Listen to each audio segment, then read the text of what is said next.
Esta é uma leitura que é feita sobre uma dissertação de mestrado intitulada Do Desenho à Ilustração Infantil, da autora Maria Sofia Diogo Ribeiro, do curso Mestrado em Desenho pela Universidade de Lisboa, na Faculdade de Belas Artes. E eu vou fazer uma leitura referente ao capítulo 1, relacionado ao desenho infantil.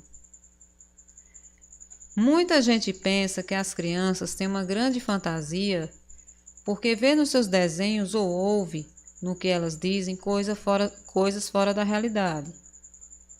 Ou então acredita na grande fantasia das crianças porque eles, os adultos, estão de tal modo condicionados e bloqueados que nunca poderão pensar em coisas semelhantes. O desenho infantil veio adquirindo ao longo do tempo um papel fundamental na compreensão da criança e também na sua educação e aprendizagem. O referido desenho é essencialmente ideográfico, e daqui advém associarem-se outras características como a transparência, a humanização e a perspectiva afetiva. Assim, ele proporciona-se conhecer o grau de conhecimento das crianças e entender o seu relacionamento com o mundo. Todas as crianças começam por desenhar espontaneamente. Desenham-se a si e ao mundo que conhecem. O ideografismo consiste em representar muito mais o que se sabe do que aquilo que se vê, reduzindo a formas e esquemas figurativos que sintetizam ideias ou noções adquiridas. O desenho funciona como uma terapia, porque ajuda a criança a transmitir e a retratar os seus desejos e medos. Pode-se dizer que ela povoa o seu universo imaginário de objetos colhidos na natureza, mas transpostos à sua escala e necessidades. Na sua obra, a criança exprime o que não pode verbalizar. O indivíduo na infância não deve ser sufocado por imposições, constrangidos em esquema que não são seus, obrigado a copiar modelos. Uma das formas mais comuns de anular qualquer possível ato de criatividade consiste em levar a fazer, a estes indivíduos e nesta idade, por exemplo, um desenho sobre o tema, igual para todos, a realizar com instrumentos iguais para todos, sejam canetas de feltro ou aquarelas. Desta forma, são vários os autores que utilizaram o desenho como uma ponte de comunicação com as crianças, também abordando e estudando a relação entre o desenho infantil e o desenvolvimento físico e psicológico da criança. Os desenhos iniciais são representados pelas garatujas e resultam do prolongamento do braço através de um objeto riscador, o que deixa marcas ao acaso e não representativas numa superfície. Com o tempo, a criança começa a ter noção do controle de seu corpo e dos objetos que o rodeiam, percebendo que seus riscos podem passar a ser representativos do mundo que gira ao seu redor. A linguagem plástica infantil. A plasticidade conferida pelo desenho estimula a criatividade da criança. A criança que desenha é uma criança que beneficia de características sensoriais e intelectuais. O desenho é a forma de expressão própria da criança, constitui parte integrante de seu vocabulário. A mesma aprende a desenhar antes de escrever e o desenho está interiormente ligado com o posterior desenvolvimento da escrita. Se os primeiros rabiscos são instintivos e por vezes descontrolados, numa fase posterior a criança executa grafismos mais controlados, isto é, mais minuciosos e intencionais. Por volta dos 3 anos de idade, começa a imitar a escrita do adulto, fazendo traçados horizontais e paralelos, da esquerda para a direita e de cima para baixo. A escrita exerce um enorme fascínio sobre a criança por fazer parte do universo adulto. Um dos primeiros registros surge da tentativa de reprodução da escrita. Contudo, quando ela entra para a escola, a escrita subjuga o desenho, fazendo com que a realização gráfica desta passe para um plano secundário.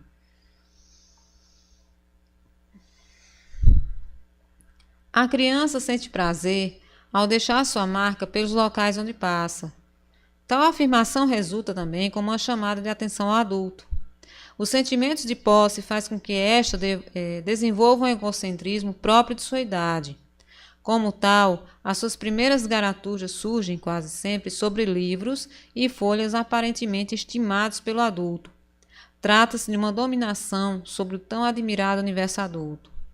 As concepções relativas à infância foram progressivamente evoluindo. A descoberta por vários autores que procuraremos estudar, de leis próprias à psicologia infantil e a demonstração da singularidade do seu desenvolvimento, conduziram à aceitação da especificidade desse universo.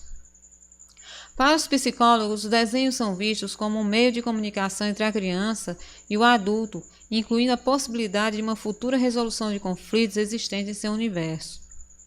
Por esta razão, os psicólogos aconselham os educadores e professores que estimulem a criatividade das crianças por meio do desenho, de forma a compreender a sua linguagem. Assim, se quisermos que a criança se torne uma pessoa criativa, dotada de uma fantasia desenvolvida e não sufocada, como a de muitos adultos, deveremos fazer que ela memorize o maior número de dados possível, no limite de suas capacidades, para lhe permitir que estabeleça o máximo de relações possível, tornando-a apta a resolver os seus problemas tornando-a apta a resolver os seus problemas sempre que estes se apresentem. A criança desenha para se exprimir, sendo seus desenhos uma exteriorização de um impulso. Resultam assim duas vertentes da criação infantil. Em primeiro lugar, o ato criador com seu valor educativo. Secundariamente, a obra criada como valor estético.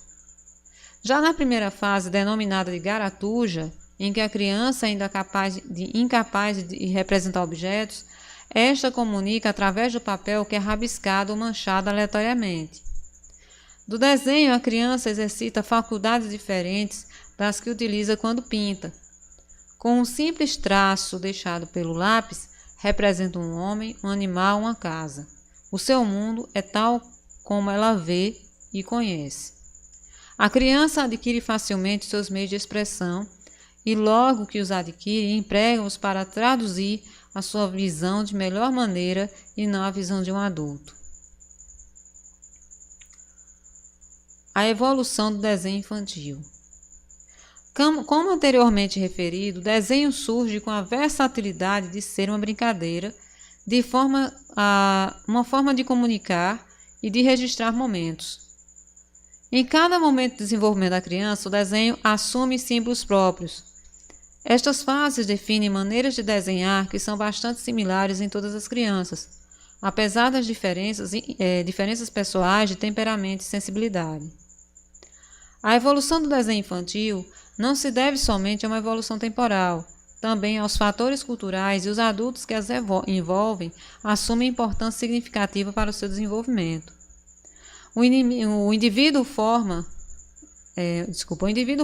nos primeiros anos de vida e assim permanecerá durante sua vida. Depende dos educadores ser, mais tarde, criativo ou um simples repetidor de códigos. Depende destes primeiros anos da experiência e da memorização dos dados, o indivíduo vir a ser livre ou condicionado. Essa temática é já uma preocupação antiga. No final do século XIX, os teóricos começam a descobrir a singularidade dos desenhos infantis e a publicar as primeiras notas e observações sobre esta matéria. De certa forma, transpõe para o domínio do grafismo a descoberta fundamental de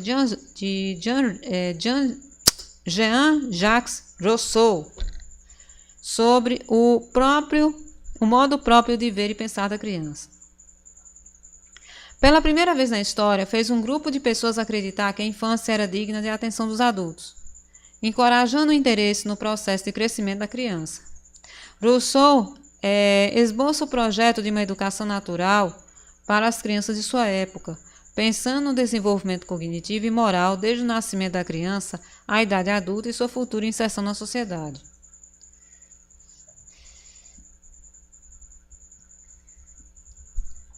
Posteriormente a Rousseau, outros estudiosos, seus discípulos, observaram e procuraram identificar e descrever as etapas gráficas do desenvolvimento do desenho.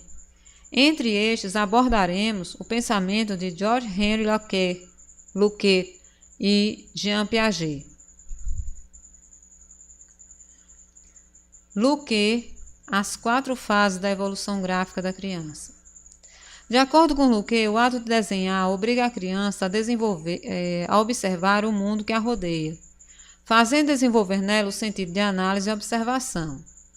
Ao desenhar, a criança é atraída para motivos que talvez nunca a tenham interessado do ponto de vista gráfico e psíquico, passando assim a sua representação.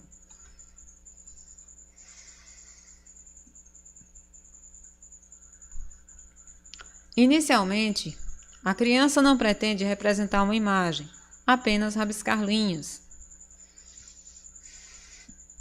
A partir do momento em que as crianças acreditam que podem representar vida, esta convicção passa a caracterizar-se no desenvolvimento do desenho.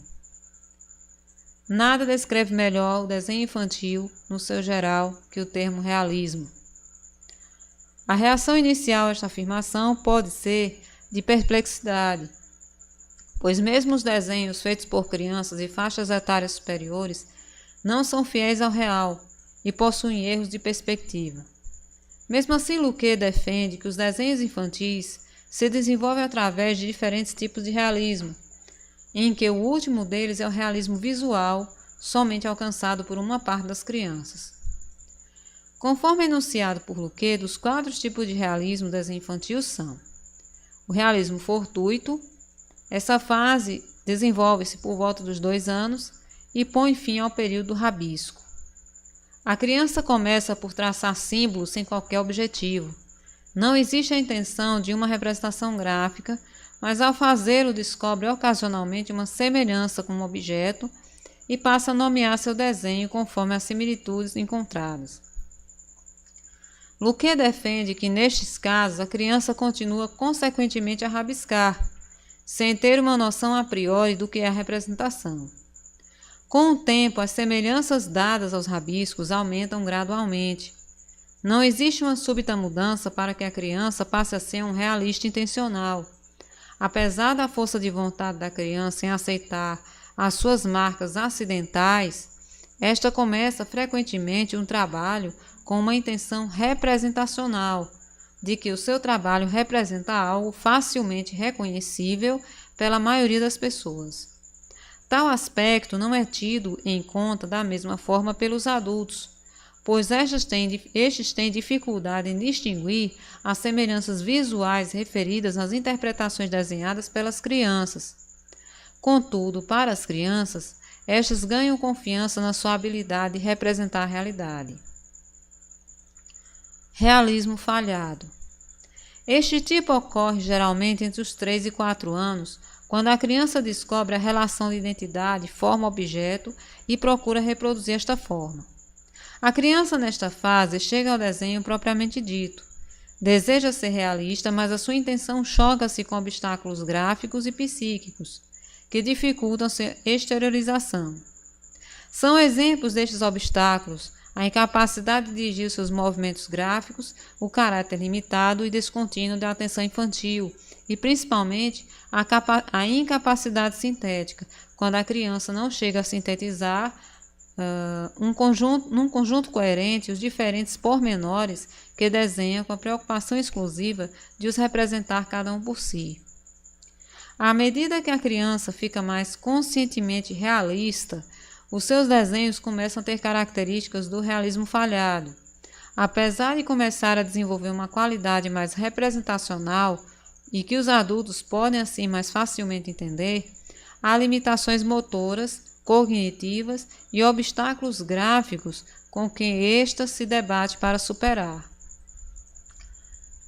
Isto origina vários erros no desenho, uma vez que ela continua a tentar ganhar controle sobre os movimentos da mão. Realismo intelectual. Esta fase manifesta-se entre os 4 e os 10 a 12 anos. Caracteriza-se pelo fato da criança desenhar do objeto não aquilo que vê, mas aquilo que sabe. Nesse período, ela mistura diversos pontos de vista, perspectivas, ou seja, pretende deliberadamente reproduzir do objeto não só o que pode ver, mas tudo o que ali existe, isto é, dá a cada um dos elementos a sua forma exemplar. O realismo intelectual, o ideografismo, leva a criança a usar transparências, ao representar nos seus desenhos o que não se vê, mas que ela sabe que existe, como, por exemplo, o que está no interior de uma casa.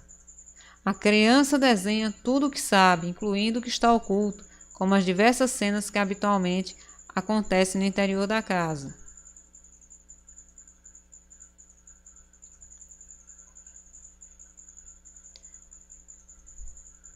A transparência é uma das características dominantes do desenho infantil e a que Arnold Stern e Victor Lowenfeld chamam de visão de raio-x.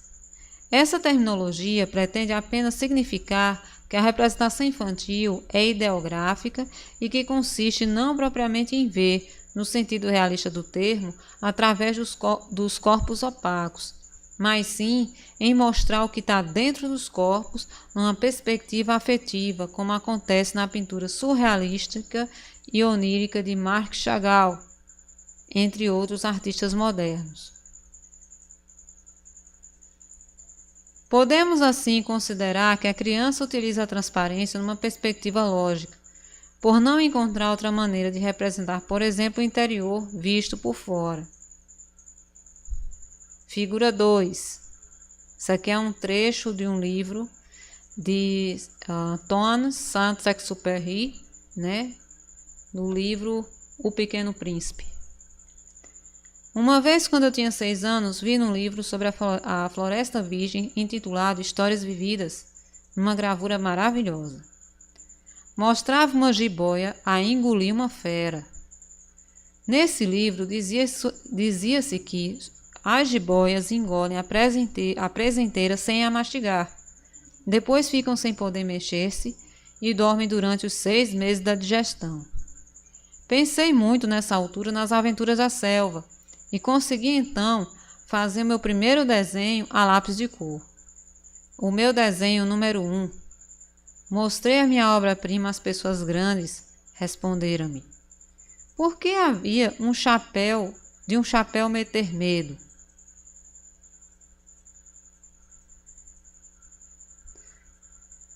O meu desenho não representava nenhum chapéu. Representava uma jiboia a digerir um elefante. Então desenhei a jiboia transparente para as pessoas grandes compreenderem. Elas precisam sempre de explicações. O meu desenho número 2 ficou assim.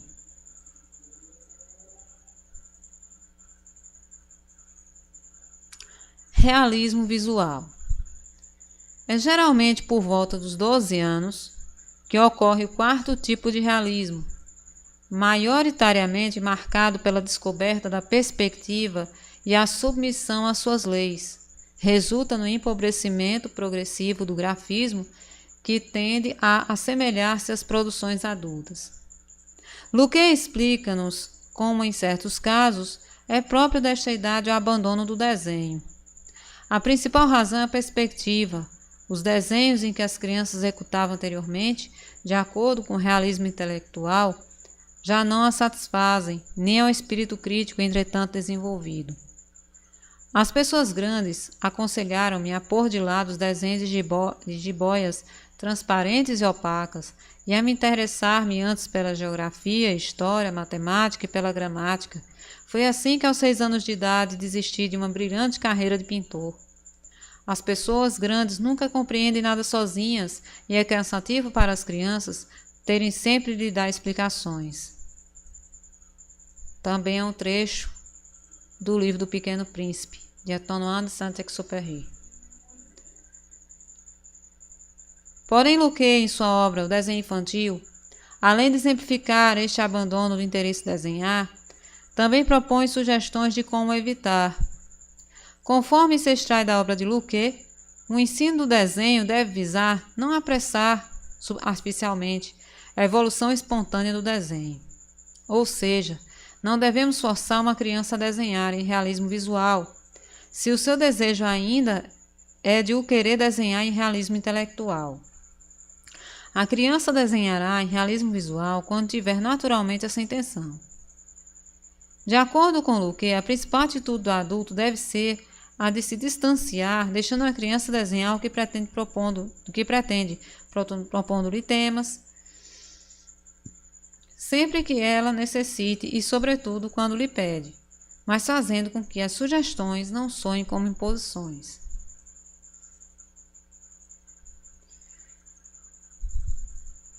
Jean Piaget, a evolução gráfica da criança na teoria cognitiva. A infância é a história de uma socialização progressiva, segundo Piaget.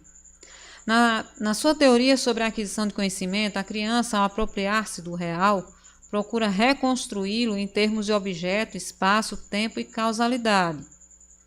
Tal reconstrução faz-se inicialmente pela ação do sujeito sobre objetos concretos e depois estende-se para o plano da representação, da simbologia do pensamento. Através da minuciosa observação de seus filhos e principalmente de outras crianças, Piaget criou a teoria cognitiva para explicar o desenvolvimento cognitivo humano e dividiu-a em 4 períodos, correspondente a 4 etapas do crescimento infantil. Os períodos sensório-motor, pré-operatório, operatório concreto e operatório formal. Dentre estes 4 períodos da teoria cognitiva, encontram-se igualmente as fases da evolução gráfica da criança. Garatuja. Nessa fase, a primeira manifestação gráfica da criança traduz-se no prazer de riscar sobre grandes superfícies. Desde os 18 meses, aproximadamente até os 2 anos de idade, a criança faz traçados instintivos e descontrolados, movimentando o braço, o antebraço e o corpo no seu todo. A garatuja revela desde cedo as potencialidades expressivas da personalidade infantil. Nessa perspectiva, há garatujas violentas ou garatujas débeis, agressivas ou calmas, expansivas ou retraídas, sem se esquecer que o tipo de material utilizado influi na expressão do grafismo. Essa atitude faz parte do período sensório-motor da teoria cognitiva. A criança demonstra um extremo deleite, neste período, face ao seu processo de criação. A figura humana é inexistente ou pode aparecer de forma imaginária. A cor tem um papel secundário, surgindo sobretudo o interesse pelo contraste, sem existir ainda uma intenção consciente.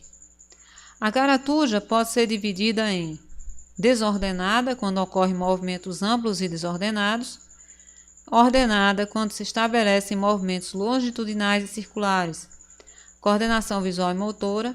A figura humana pode aparecer de maneira imaginária, dá-se o lugar à exploração do traçado, surgindo interesse pelas formas.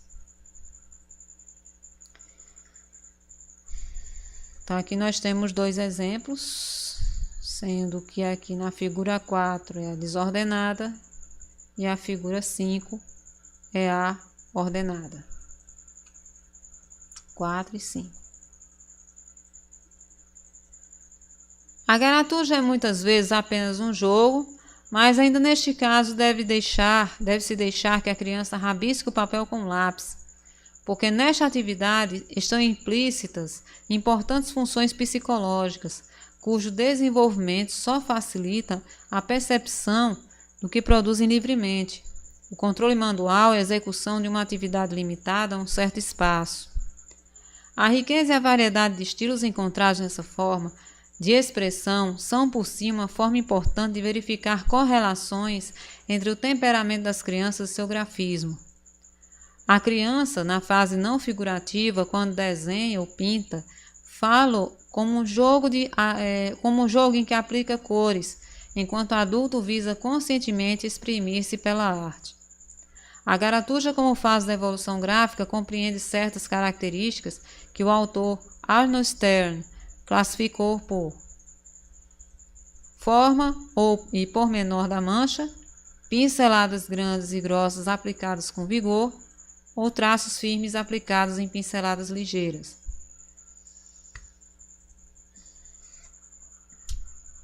Densidade e justaposição. Podemos encontrar pequenas e numerosas pinceladas dispersas ou grandes placas contínuas. Coloração. Certas crianças, embora não utilizando sempre a mesma cor, efetuam diversos quadros monocromáticos ou ainda fazem dominar uma cor num conjunto de cores. Estruturação do espaço e organização do quadro. Observa-se aqui uma organização por um sistema de traços, e assim se distingue os temperamentos gráficos e coloristas. Como característica da personalidade, tem ainda importância observarmos a distribuição das cores que podem aparecer, quer sob a forma de manchas densas, quer mostrando repetidos vazios. Pré-esquematismo. Esta fase assenta-se no período pré-operatório da teoria cognitiva e compreende a denominada primeira infância, entre os 2 e 7 anos. Surge a descoberta da relação entre o desenho, o pensamento e a realidade, também estimulada pelo aparecimento da linguagem. Do emaranhado de linhas curvas e angulosas, ou garatujas, surgem as primeiras formas esquemáticas como os círculos, quadrados e cruzes. A criança começa a elaborar seu vocabulário pré-figurativo ou simbólico. A partir de suas marcas e aglomerados de símbolos, podem surgir caras ou pessoas e há a primeira tentativa de representá-los intencionalmente.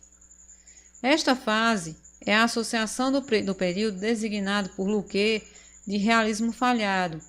A criança quer que seu desenho seja real, mas ao desenhar não consegue concretizar esse objetivo. Por que não fazer uma consciente relação ainda com a realidade? A utilização das cores apenas depende do caráter emocional da criança. A criança começa por representar figuras que parecem flutuar no espaço, de uma forma arbitrária, desvinculadas umas das outras.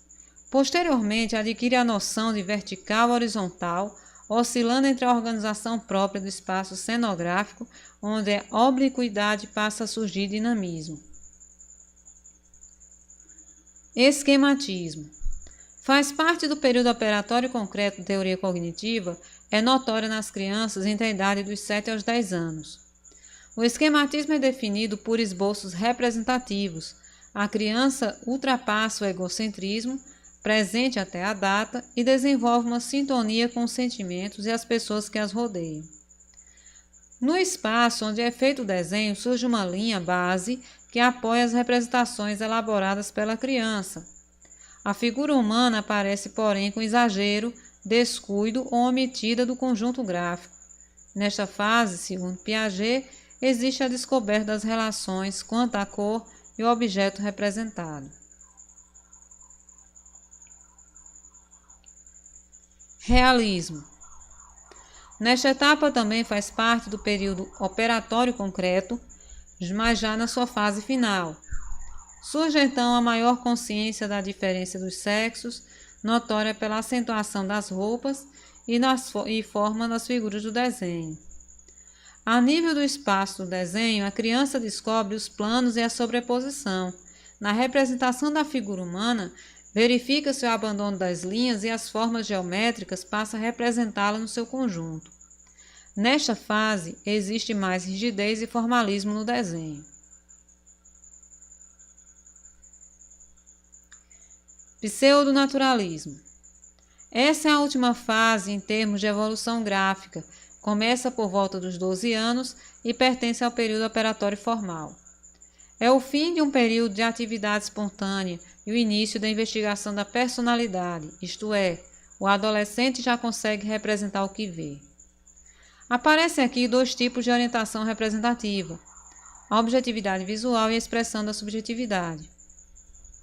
Verifica-se então que o espaço apresenta profundidade e há preocupação com experiências emocionais, naturalmente ligada ao meio sociocultural e à personalidade do desenhador. No que concerne à figura humana, este apresenta particularidades a nível da diferenciação do sexo e no desenho de formas proporcionalmente exageradas. Existe a partir da qual uma maior conscientização do uso da cor, o que pode ser assumida de modo objetivo ou subjetivo. Apesar de mais realista, o desenho é também mais liberal e imaginativo, podendo o adolescente dar largas à imaginação para criar hipóteses que complementem a realidade do desenho. Com o decorrer do tempo, a capacidade impressionante de ponderação instintiva dá lugar à estabilidade que chega com a proximidade da idade e da personalidade adulta. De acordo com Piaget, as relações entre o sujeito e o seu meio consistem numa interação radical, de modo que a consciência não começa pelo conhecimento dos objetos e nem pela atividade do sujeito, mas por um estado indiferenciado, sendo esse estado que derivam dois movimentos complementares, um de incorporação das coisas do sujeito e outro de acomodação às próprias coisas. Assim, o sujeito inicialmente diferenciado do objeto conhece, assimila e extrai informações do meio, necessitando integrá-las e organizá-las num todo coerente. Ele necessita acomodar-se, isto é, transformar-se para integrar os novos dados. Tal fato acontece ao desenhar, onde são extraídas informações do meio estruturadas em sistemas, os quais são modificados e estruturados para dar conta de novos tipos de representação. A arte como influência na criança. É na infância que se forma a personalidade, bem como a maioria das orientações para o desenvolvimento futuro. A arte exerce uma influência fundamental sobre o desenvolvimento da personalidade infantil e sobre o futuro das crianças, auxiliando a sua capacidade de adaptação emocional e fornecendo-lhe os meios para tornar a sua vida mais completa.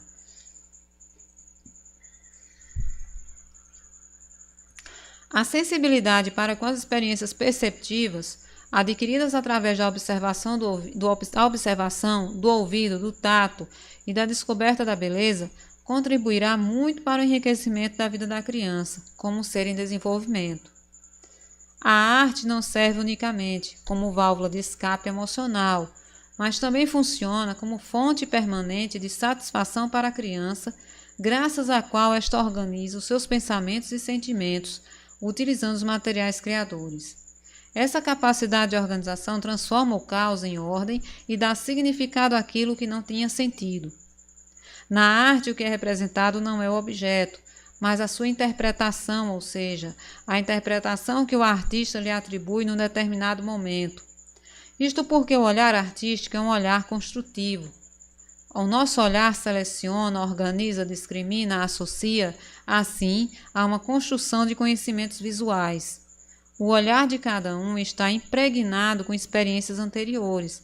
O que se vê não é o dado real, mas aquilo que você consegue captar, interpretar acerca do visto, que nos é significativo. Além disso, as artes envolvem aspectos estéticos que estão relacionados à educação da visão, ao sabor das imagens, à leitura do mundo em termos de cores, formas e espaço, e propiciam ao sujeito construir a sua interpretação de mundo, pensar sobre as artes e por meio das artes. A arte pode constituir o equilíbrio necessário entre o intelecto e as emoções, pode tornar-se como um apoio em que as crianças procuram naturalmente, ainda que de modo inconsciente, cada vez que alguma coisa os aborrece. No apoio que a arte constitui para a criança, o desenho é certamente uma das atividades relacionadas com a arte, no qual a